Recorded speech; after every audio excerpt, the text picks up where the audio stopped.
Good morning children. Kidwai college से आपकी social science की टीचर शाहीन मैम। चलिए इस ऑनलाइन क्लास में आपका फिर से एक बार स्वागत है। बच्चों, सबसे पहले तो आप सबको स्वतंत्रता दिवस की बहुत बहुत शुभकामनाएं। हम लोगों ने आप लोगों को बहुत मिस किया। इस कोरोना महामारी की वजह से बच्चे आ नहीं पाए, लेकिन मैनेजर, प्रिंसिपल और सभी टीचर्स ने आप लोगों को बहुत मिस किया और उम्मीद है कि नेक्स्ट ईयर हम फिर मिलजुल के सारे फेस्टिवल को एक साथ मनाएंगे। और हम आपको ये बताना चाहते हैं बच्चों कि 9th के सिलेबस में आप लोगों को वर्ल्ड का पूरा सिलेबस रहता है। आपको वर्ल्ड के बारे में पढ़ना रहता है। मैंने आपको सिलेबस भेजा है और उस सिलेबस को आप देखिएगा। उसमें आपका हिस्ट्री में 2 लेसन कम हो गया है। तो बच्चों, आज हम आपको वर्ल्ड का मैप या विश्व के राजनीतिक मानचित्र के बारे में मैंने आपको एक वीडियो में पढ़ाया था और मैंने आपको बताया था कि जैसे आप सिलेबस में देखिएगा 1914 का यूरोप यानी केंद्रीय शक्तियाँ कौन सी हैं और मित्र राष्ट्र कौन कौन से हैं और 1914 में क्या हुआ था, किन किन राज्यों में लड़ाई हुई थी। तो 1914 में प्रथम विश्व युद्ध हुआ था बच्चों। तो केंद्रीय शक्तियों में जर्मनी, ऑस्ट्रिया और हंगरी थे और मित्र राष्ट्रों में इंग्लैंड, फ्रांस और रूस थे। तो ये आप देख रही हैं, हम आपको दिखला रहे हैं, वर्ल्ड का मैप है ये। तो हम आपको फिर से एक बार से रिपीट कर देते हैं, क्योंकि बहुत से बच्चे अक्सर ये कहते हैं मैम अभी हम ऐड हुए हैं, मुझे नहीं मालूम है कि क्या है, क्या मैप में क्या पढ़ा है। तो मैं थोड़ा सा आपको फिर से रेफरेंस देते हुए आगे बढ़ती हूँ कि जो एक मैप एक वीडियो में बता चुकी हूँ उसमें मैंने आपको जो बताया था उसको मैं रिपीट कर रही हूँ। देखिए ये आपका उत्तरी अमेरिका है और इसमें ये जो ग्रीन देख रही हैं आप, संयुक्त राज्य अमेरिका, और ये प्रथम विश्व युद्ध में बाद में शामिल हुआ था। और ये है दक्षिणी अमेरिका और ये है अफ्रीका। ये महाद्वीप के बारे में बता रही हूँ मैं आपको। ये यूरोप है, ये आपका एशिया है और ये आपका ऑस्ट्रेलिया और ये तो मैप है। तो ये यूरोप के देश के बारे में हम आपको यूरोप का मैप जो दिखाते हैं।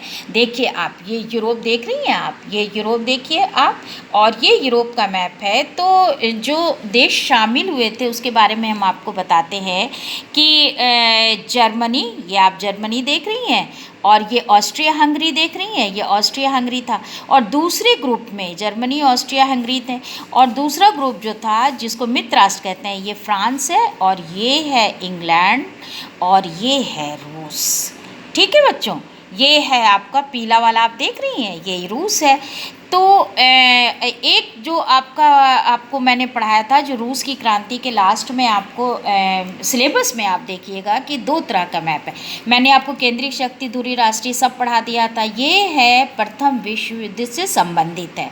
ये आपका मैप क्लियर हो गया कि दोनों कौन कौन से देश शामिल थे, प्रथम विश्व युद्ध में कौन शामिल हुआ था।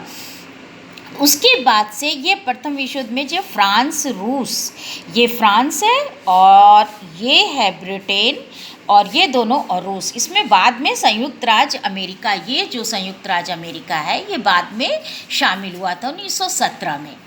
ठीक है बच्चों, तो अब हम आपको मेन बताना चाहते हैं। आपका जो लेसन है फ्रांस की क्रांति, तो आप स्क्रीन पे देखिए ये फ्रांस की क्रांति।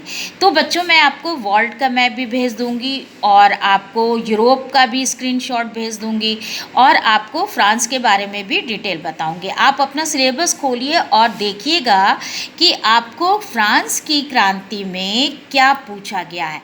फ्रांस की क्रांति में बच्चों आपको ये कहा गया है कि फ्रांसीसी क्रांति से संबंधित क्वेश्चन आएगा, निम्न स्थानों को मानचित्र में दर्शाइए। ये करिए, पूरा फ्रांस का मैप मैं आपको भेजूंगी और उसमें सबको मैं हाईलाइट भी कर दूंगी बच्चों, आपको सिर्फ देख के बनाइए। आप फ्रांस देश देख रहे हैं और ये है पेरिस। हमने आपसे पूछा पेरिस कहाँ है, तो ये है पेरिस। अब है आपको नैंतेस, एक जगह मैं पूछूंगी, ये है नैंतेस, आप स्क्रीन पे देख रही हैं। और ये देखिए आप बोरोडेक्स, ये देखिए बोरोडेक्स है यहाँ पे। और यहाँ आ जाइए, आप देखिए मार्सिलस, ये मार्सिलस है, ये आपका ये भी आपको ये इंडिकेट कर रहा है कि ये नीचे है, और ये जो वाइट स्पॉट देख रही हैं ये जगह है, और ये सब भी फ्रांस की ही जगह है। और इसके उत्तरी इलाके में यहाँ पे नॉर्मंडी है। तो ये आपको उस मैप में, जो मैप मैंने भेजा है कि जो कोरोना महामारी के कारण सिलेबस भेजा है मैंने, जो आपको जो सिलेबस कम कर दिया गया है, उसमें 2 लेसन जो आपको मानचित्र संबंधी कार्य है, जिसमें मैंने एक बार आपको पढ़ा चुके हैं पूरा मित्र राष्ट्र, धुरी राष्ट्र के बारे में, और विश्व के 7 महाद्वीप के बारे में बताया था। और अब आपको मैं आज स्पेशली फ्रांस के बारे में पढ़ा रही हूँ। तो फ्रांस की इन जगहों के बारे में जो मैंने पूछा, इसको आपको फ्रांस इस मैप में यहाँ पे शो करना है। कि मैंने पूछा पेरिस को बताइए, तो आप यहाँ डॉट लगा देंगी, क्योंकि मैंने आपको बताया था ना कि आधा नंबर डॉट पे, आधा नंबर यहाँ डॉट लगा देंगी और यहाँ पेरिस लिख देंगी। यहाँ नैंतिस का डॉट लगा देंगी, नैंतिस लिख देंगे। मॉर्सिलस के डॉट लगा देंगी, मॉर्सिलस लिख देंगी। बोरोडेक्स है उसको लिख देंगी। या जो भी हमने पूछा, ये तो मैं आपको जो जो नाम दूंगी उसको आप जो है लिख के, और उसके बाद से उसको वहाँ पे डॉट लगा के उसका नाम यहाँ पे लिख दीजिएगा। तो इसको मैंने स्क्रीन पे दिखला दिया, और एक बार फिर से मैं आपको पूरे यूरोप का मैप दिखाती हूँ बच्चों। बहुत ही अच्छी तरह से आप देख लीजिए कि ये आपका यूरोप का मैप है। तो ये पूरा मैप है जिसमें आपको ये यूरोप का दिख रहा है, ये रशिया के अलावा, और इधर आपको पूरा फ्रांस है, जर्मनी है, पोलैंड है, ये ब्रिटेन है, ये आपका पुर्तगाल है, और इस तरह से ये आपको ये पूरा मैप दिख रहा है, और ख़ास करके स्पेशली फ्रांस के बारे में।